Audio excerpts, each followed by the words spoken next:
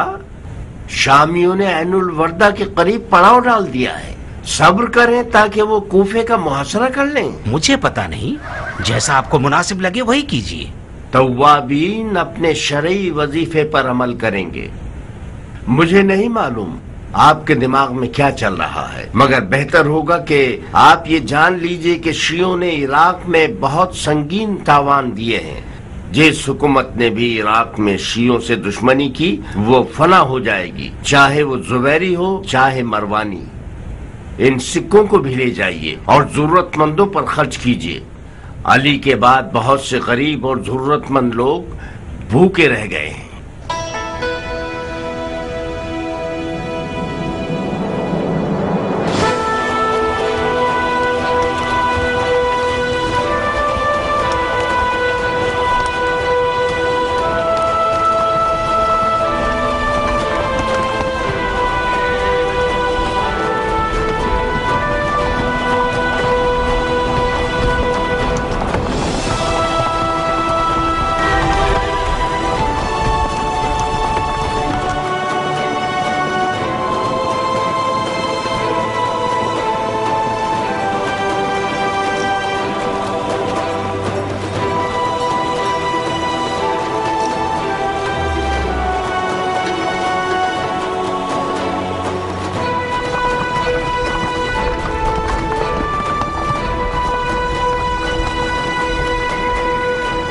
بھائیو، ہم اپنے پیر و مرشد سلیمان کے حکم پر نہر القمد کے پاس پڑاؤ ڈالیں گے تاکہ سید الشہداء حسین ابن علی کے روزے کی زیارت کے لیے آمادہ ہو سکیں.